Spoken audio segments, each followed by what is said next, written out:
Alright, so let's get started here, and what I've got up on my screen is Adobe Illustrator. Adobe Illustrator, let's talk about it for a second, just to review the material I asked you to watch. Adobe Illustrator is primarily a vector graphics tool, and there's a difference between vector and raster graphics.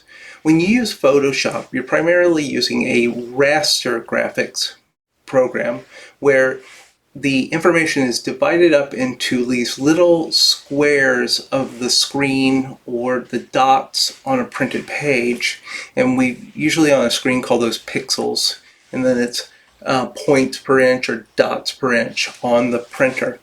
But what's interesting about raster is exactly what you guys experienced in using the low resolution techniques to degrade information and then bring it back out to something that was printable, which is it is these specific little boxes of information, of color, of the transparency, of the tonalities.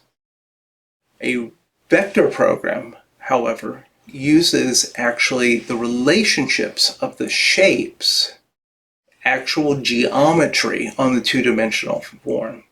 So one of the amazing things about vector graphics is that you can actually enlarge them or reduce them at any kind of scale, and they maintain the same relationship. There are no pixels to get mixed up or redrawn there. So this is why we use a vector graphics program, is to make these very sharp images. And it's usually very, very good for making things like logos that you'll need several different versions of it.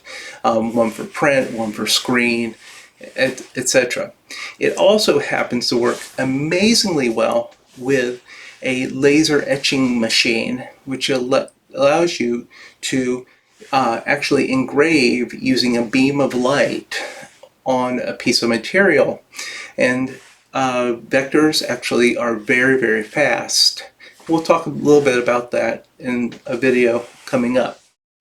Okay, I have Adobe Illustrator open, and let's just talk about starting a workspace here. And so we're going to have to create a new file.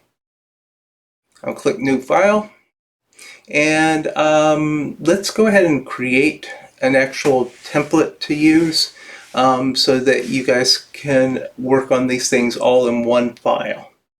Okay, I'm gonna call mine Token as the name for my template. Okay, you don't have to name it, and let's change it from points to pixels, because I think a little bit easier in pixels since I do so much screen-based stuff.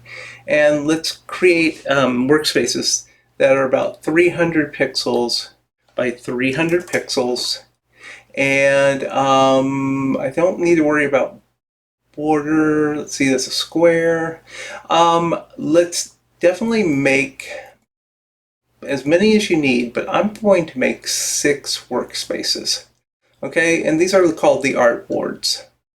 After that's done, since we're getting these ready to think about 2 things, screens and the laser cutter, we're going to switch from CMYK to RGB color. Now this is an important distinction. RGB color is used when you're designing for screens, but it's also very effective for when you're working with a laser etcher.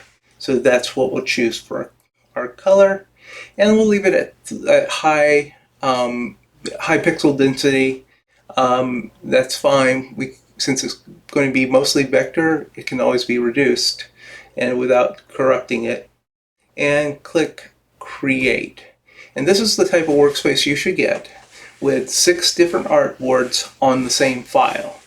I used to always work on different pages, or different actual files for every different one, but I've kind of grown fond of doing this.